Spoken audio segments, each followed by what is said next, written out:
sé exactamente qué pasó, que todo de repente ya cambió. En nuestro diariamente lo bonito tristemente terminó. ¿A dónde va nuestro amor? Si cada día se va muriendo la flor de tu alegría, ¿a dónde va nuestro amor? Yo me pregunté en nuestro cielo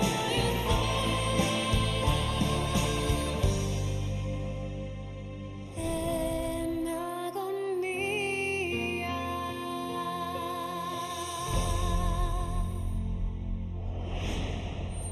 Gianna, pangako. Maghahanap ako ng doktor. Hahanap ako ng tutulong sa atin. Halika.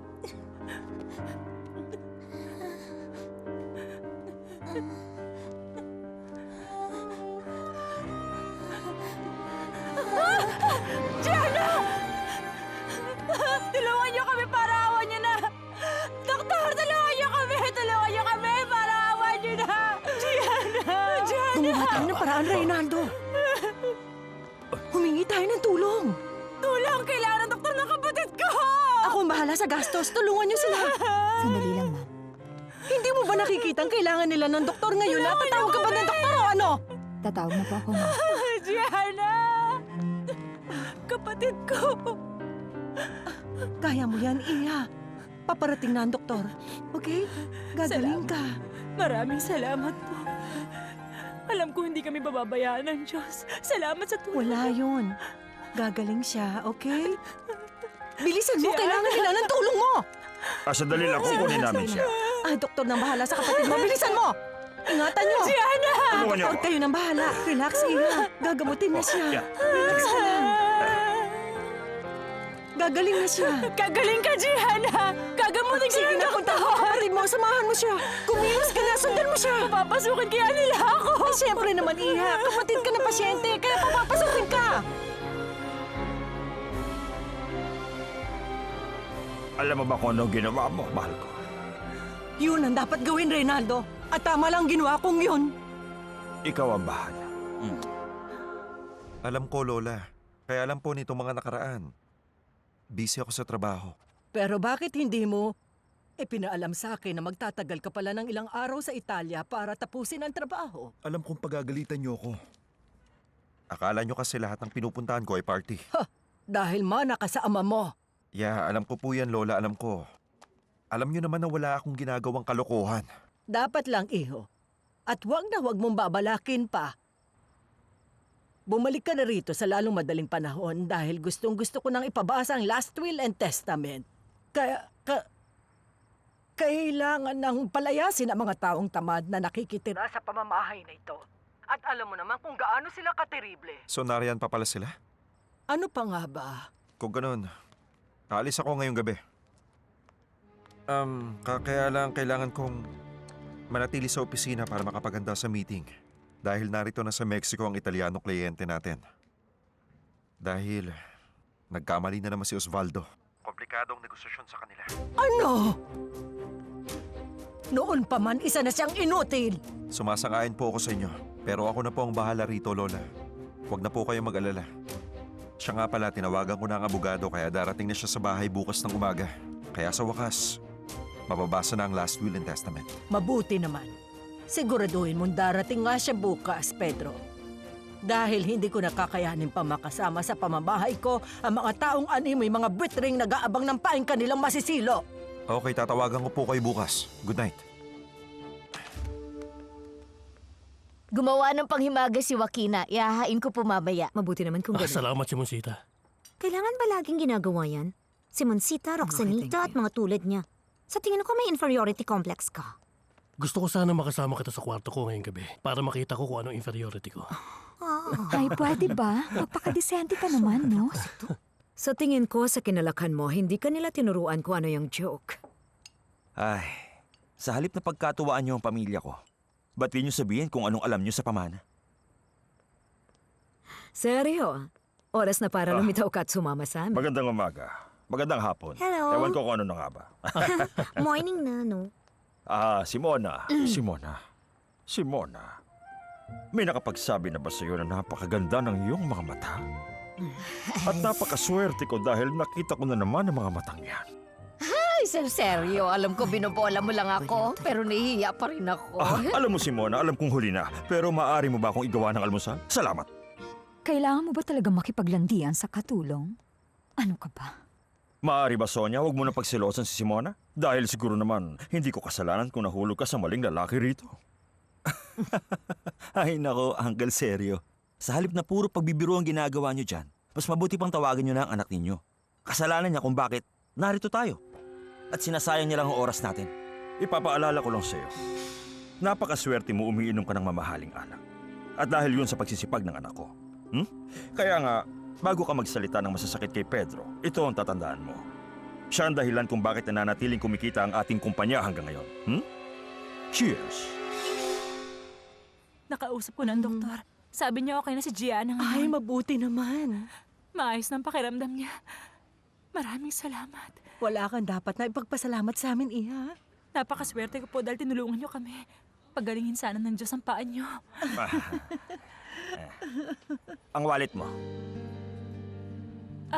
Pangako po babayaran ko. Wag na. Babayaran ko po hanggang sa huling sentimo. Makinig ka, Iha. Ang mahalaga sa ngayon ay maayos ng kapatid mo. Oo. Okay? Ha?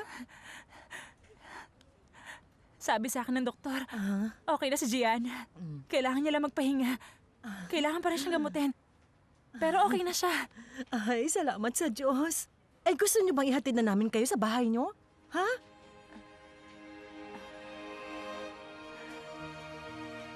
Ang totoo po, wala kaming bahay rito. Ano, kamo?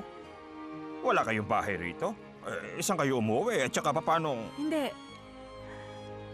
Galing po kami ni Gianna sa Italy. May hawak akong papel na magtuturo sa amin kung sino pupuntahan, pero nawala po eh. Tapos nagkasakit ang kapatid kong si Gianna. Dinala kami rito ng taxi. Tinangay yung mga gamit namin. Ano ba yan? Hindi ko alam kung saan kami pupunta. O Diyos ko. Makinig ka. Huwag kang mag-alala. Maaari kayo magpalipas ng gabi sa bahay. Wag na Pero po. dapat muna nating tanungin ng doktor kung ang kapatid Sabi niya ay... ng doktor, okay na siya ngayon. Senyora, maraming salamat kaya lang ayoko na maabala pa kayo. Mag-aalala ako ng gusto kapag hinayaan ko kayo matulog sa lansangan. Delikado sa lugar na ito, Iha. Pero Hindi ako papayag. Sa amin, sa bahay doon kayo tutuloy. Ng kapatid mo. At bukas tutulungan namin kayong hanapin ang taong inaasahan niyong makilala sa airport. Okay ba? salamat. Salamat. Salamat. Hulog kayo ng langit. Wala yun. Salamat. Pagpalain kayo ng Diyos palagi. Salamat. Tanya!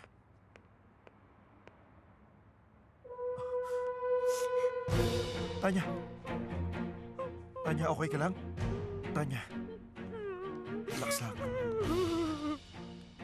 Patawarin Relax mo ako, naman. Pedro. Pinangako ko noon isang baso lang. Hindi ko na uulitin pangako. Patawarin mo Okay ako. lang. Huwag ka na mag-alala. Narito na ako. Okay na. Okay na. Relax lang. Hindi ako uminom ng gamot. Narito ako sa tabi mo, Tanya. Relax Huwag lang. mo ko iiwan. Huwag ka na mag-alala, mahal ko. Ang mahalaga, maayos ka na. Hindi ko makontrol ang sarili ko, Pedro. Narito ako. Patawarin It's mo ako okay. sa aking Relax ginawa. lang, mahal ko. Yung babae sa apartment na sunod sa atin, tanungin mo kung pwede mo siyang tulungan. Sobrang pagod ko kagabi. Nakalimutan ko mag-email sa fiancé ko. Nag-aalala na Ay, yun. mag-send ka na kagad ng mensahe sa kanya. Siguradong nag-aalala na yun ng gusto. Opo. Sana hindi siya kasuhan ng estafa.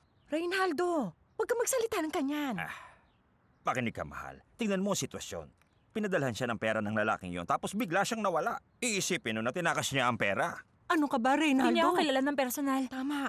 Pero sinisiguro ko sa kanya na desente akong babae. Ay, syempre naman. Buongiorno. Buongiorno.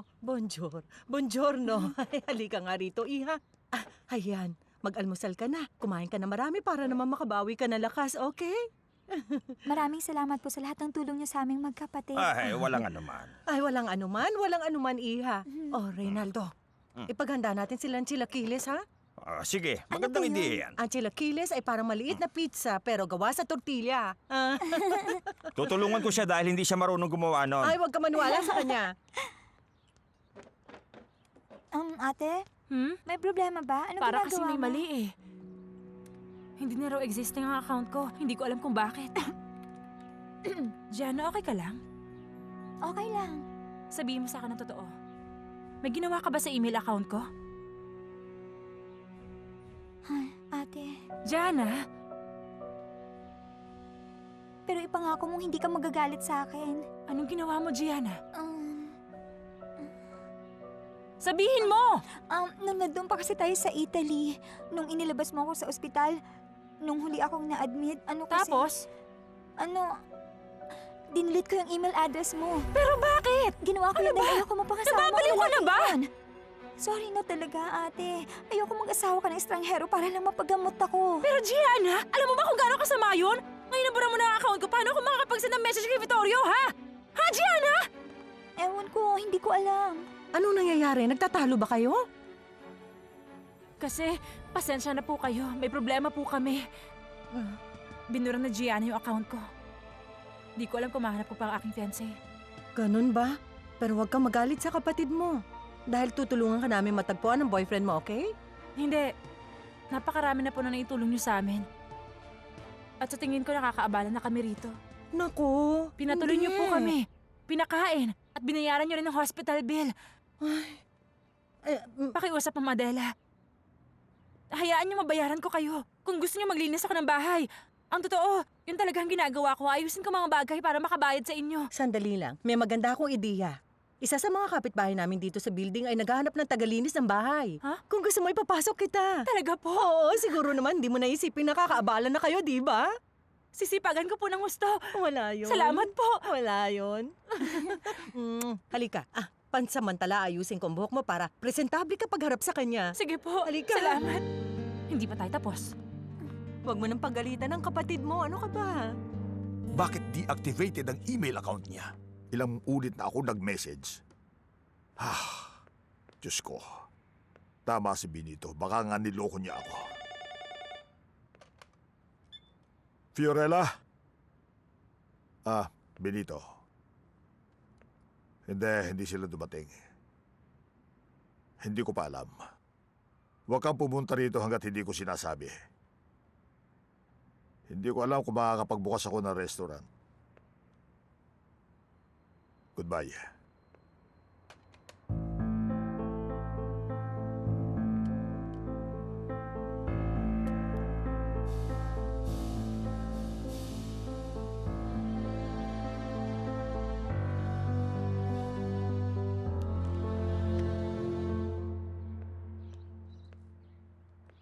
Ano to?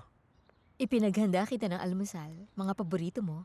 Pagpalagay na lang natin isa itong apology dahil hindi ko napigilan ng pag-inom kahapon. At salamat, inalagaan mo ko, mahal ko. Alam mo, ayoko nang pag-usapan ng tungkol sa nangyari kagabi. Dahil hindi lang naman sa'yo nangyayari yan. Pero ikaw hindi mo makontrol. Alam ko, Alam pero... naman natin ang mangyayari ito, hindi ba?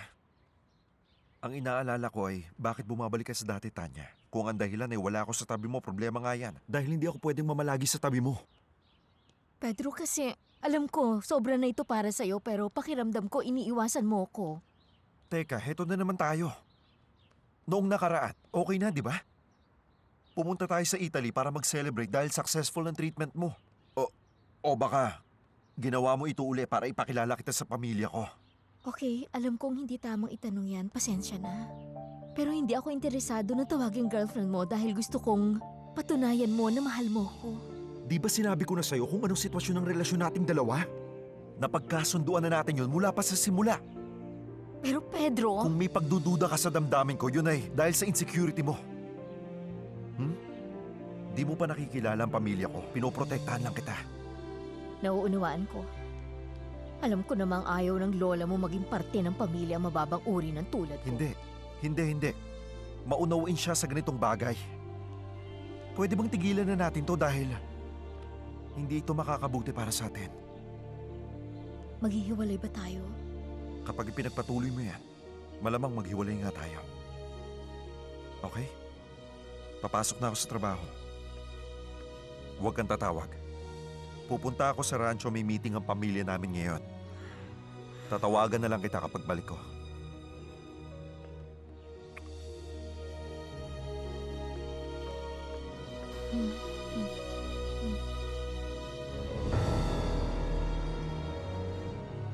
Kumusta pa ba? Anak ko! Oh, bakit ka narito, Para iho? saluhan kayo sa almusal. Kumusta na paan nyo? Eto, mas okay na ngayon. Mas okay sana kung nandito ka kahapon para natulungan mo sana kami ng iyong mama sa ospital. Ay, nako. Pasensya na, Papa. Kailangan ako kahapon ng boss ko eh. Okay. Hindi niyo nabanggit sa akin na kumuha pala kayo ng kasambahay. Gianna, ang sabi ko sa'yo, ako na ang bahala dyan mamaya. Eh, naku, magagalit si Adela Hindi pag nakita po. niyang hindi ka nagpapahinga. Kaya wag na, ako na lang. Gianna? Kaya mabuti pa, magpahinga ka na, ha? Gianna? Oo, Gianna. Ah. Ciao. Dito ka nakatira? Ay, iho, alam mo ba, ha? Isa siyang Italyana. Nakalimutan mong hello ang ibig sabihin ng ciao.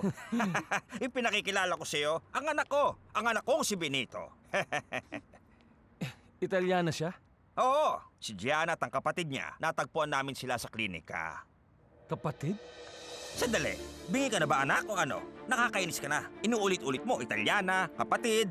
Ano na lang ang iisipin ng dalagang ito kung paulit-ulit mong sinasabi ang mga salitang yon, ha? Pasensya na, Papa, kasi may iniisip lang ako. Anak ko, hindi ko alam Hello, na Mama. darating ka.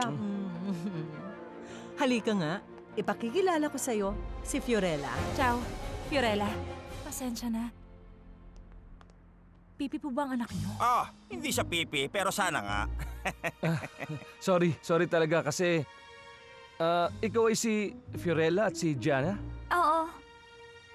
Ikakasal sana dito sa Mexico si Fiorella pero naligaw. At nanakawan pa. O paano? Ikaw nang bahala magkwento sa anak mo, pupunta na kami sa bahay ni Miss Tanya para naman maipakilala ko naman siya. Okay. Ciao! Ciao. Bye. O, sabi niya, paalam. Ciao! Salamat sa mama at papa mo, tinulungan nila kami. Nagkakilala kami sa klinika hapon dahil lumala ang kondisyon ko. Okay, naintindihan ko. Sana matagpuan na ng kapatid mo ang fiancé niya. Pero pansamantala, nais ng mga magulang ko na dito muna kayo hanggat kailangan nyo na matutuluyan. Ano sinasabi mo, anak? Papa, huwag niyong sabihin sa akin na hahayaan yung mga alat sa lansangan ng magkapatid. Pwede ko silang patuloyin sa bahay ko pero maliit lang yun. At saka, huwag kayong mag-alala. Dahil handang tumulong ang mga magulang ko para may matirhan kayo. Salamat. Excuse me. Sige. Tumatawag ang boss ko. Sandali lang, ha? Yes, hello? Siyempre naman. O, sige. Pupunta na ako dyan. Hindi ba't sinabi ko sa'yo na huwag mong pakialaman ng mga kliyenteng Italiano? Ngayon nahihirapan akong kausapin sila. Kailangan kumbinsihin sila uli. Pero wala ka rito, Pedro. Kinakailangan may humarap sa kanila para ma-close ang deal kahit na wala ka. O ngayon, sa halip na mapadali, pumalpak pa. Hindi mo alam kung ganong hirap ko. Pumirma lang sila ng kontrata. Pero hindi yon. Ang trabaho mo rito. Ang trabaho ko rito ay kausapin ng suppliers, partners at clients para manatili ang serbisyo ng kumpanyang ito. At wag na wag kang magmamalaki. Kung hindi dahil sa akin, hindi pipirma ng kontrata ang mga Italiano, magtsatsaga sa maliliit na kontrata. At kapag nangyari yun, siguradong palalayasin ka ni Lola sa kumpanyang ito. Siguradong ipapalit niya ang ama mo kapag hindi ka nagpakita sa rancho. Okay, sige. Pumunta na tayo ron. Baka magbago ka kapag nalaman mo kung anong pamana sa'yo. Baka maisip mong layasan ang kumpanyang ito para naman tuluyan na matahimik ang mundo ko. Pustahan tayo. Inaasahan mong sa'yo ipapamana ang lahat ng ito. Sir, ilang beses pong tumawag si Miss Tanya. Mauna ka na, Osvaldo. Susunod na ako. Bakit? May problema ba? May bigla ang conference kami ng mga kliyenteng Italiano. Perfect. Kakausapin ko ang mga taong yun para... Hindi ako papayag na gawin mo yon. Umalis ka na. At pakisabi kay Lola na mahuhuli ako. Sige na.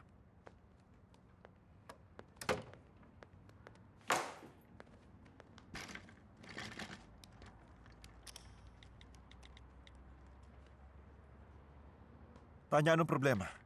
Sa wakas, tinawagan mo rin ako, ah. Pwede bang pakilinisan mo mabuti? Napakarumi kasi. Opo, senyorita. Anong sabi mo? Oh, kinausap ko si Fabiola.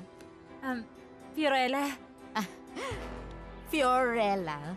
Siya yung Tama bago po. kong tagapaglinis at pati na rin sa mga gawaing bahay. Mahal ko, kailangan makita mo siya ngayon. Inirekomenda siya ni Adela. Galing ka sa Italy, di ba? Galing ako sa Italy. Italiana. Oh, ito yung boyfriend ko. Alam mo, ikinahiya niya ako, kaya ibinuburo niya ako rito. Huwag mo sabihing naglalasing ka na naman. Hindi ah. Pero kung hindi ka pupunta rito ngayon din, iinom ako at hindi mo na ako magugustuhan. Ayaw mo nun, hindi ba, Pedro? Kaya iinom na lang uli ako. Tanya! Tanya! Tanya!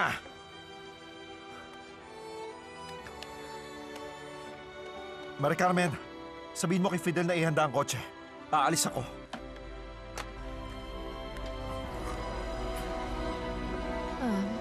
Huwag mong iisipin na ako ay lasinggerang baliw. Alam mo kasi, nagpapakasaya lang naman ako para inisin ang mahal kong boyfriend. Siyempre, hindi ka naman lasinggera. Hindi ka tulad ng aking tiyo Lucas. Ilang beses niya na sinabi sa amin na hindi na siya inom pero patuloy pa rin siya sa pag-inom araw-araw. Kawawang tiyo. Namatay siya dahil sa cirrhosis. Pero iba ka. Pwede ka pa magbago. Dahil bata ka pa. May nobyo ka.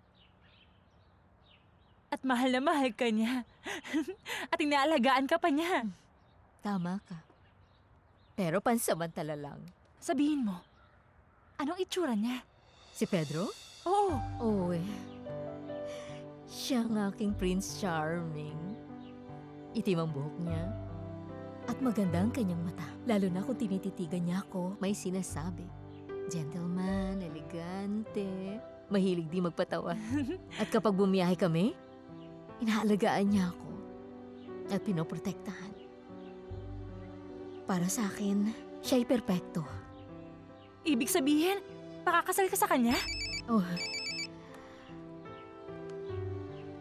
Hello, Diana! Kumusta ka na, friend? Kumusta na ang pagbubuntis mo?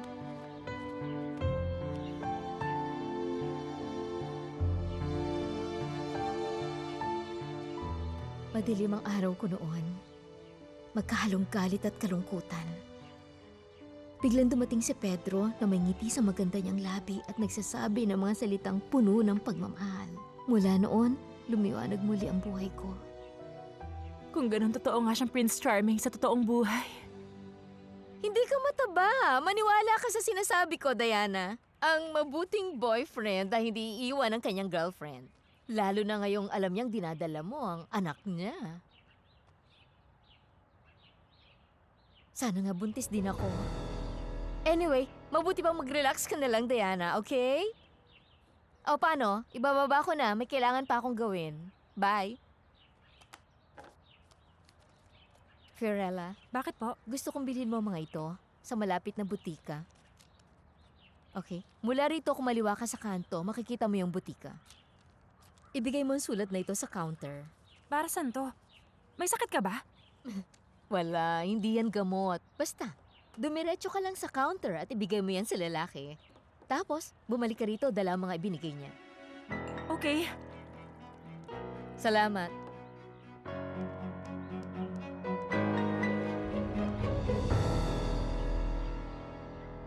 Pagod na rin ako sa pakikisama sa ugali ng lola ko. Oo, pagkatapos basahin ng last will, aalis na ako. Papunta na ako dyan. Sandali lang.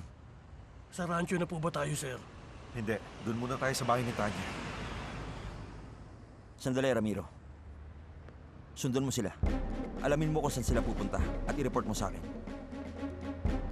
Magta-taxi na ako. Magkita na lang tayo sa rancho. Okay, boss. Excuse me, anong kailangan niyo sa akin? Anong gagawin ko? Sabihin niyo sa akin. Na-print ko ang lahat ng message na ipinadala sa akin ni Fiorella. Benito, gusto kong ayusin mo ang pagkakasunod-sunod para sa akin. Anong nangyari sa plano mong isusumbong sila sa pulis?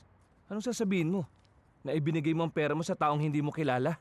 Tapos bigla silang nawala? Tatawanan ka lang nila. Oo, alam kong hindi ako matutulungan ng mga pulis. Kaya nagpasya ako mag-hire ng private detective. Ano? Kumuha ako ng private detective. Tinawagan ko siya. Sinabi niya sa akin, ihanda lahat ng impormasyong meron ako. Lalo na mga message na ipinadala nila sa akin. Nangako siyang hindi titigil hanggat hindi natatagpuan ng mga manloloko na yon.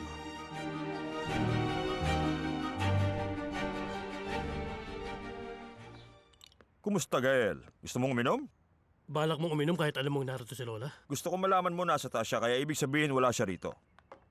Akin na lang yan, hindi ko makontrol ang nervyos ko dahil sa family meeting na ito. Ah, okay. Magiging magandang impresyon mo sa kanya pag nakita kang umiinom. Dahil dyan, lalo kang magmumukhang kahanga-hanga. Akin na nga yan?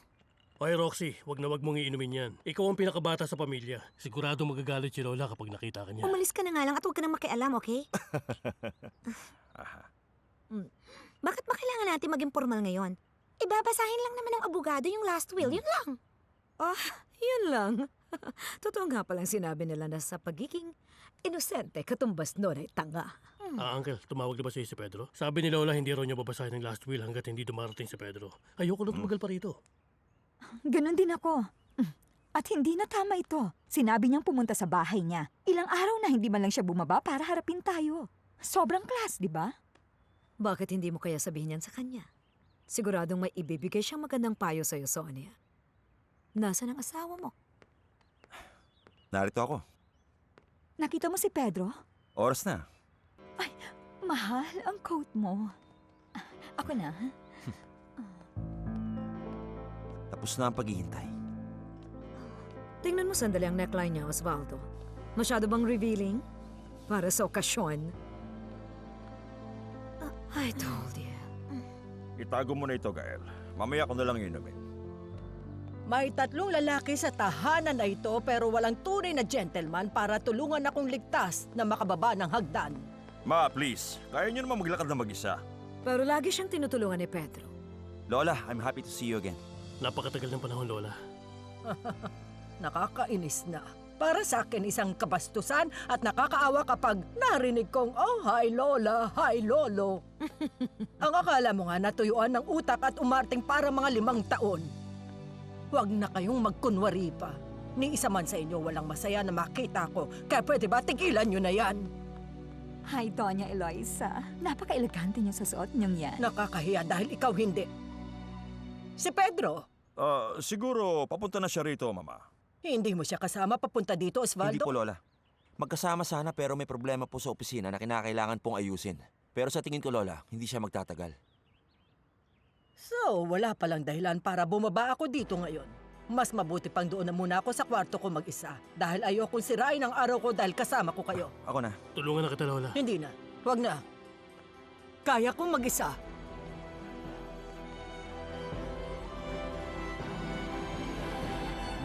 Gusto mo pa ba? Sige.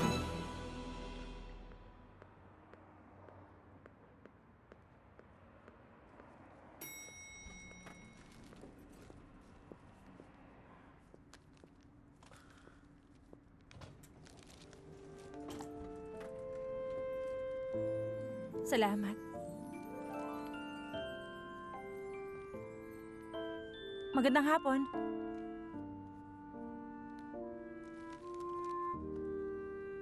Parehong floor pala tayo ng pupuntahan, Manong.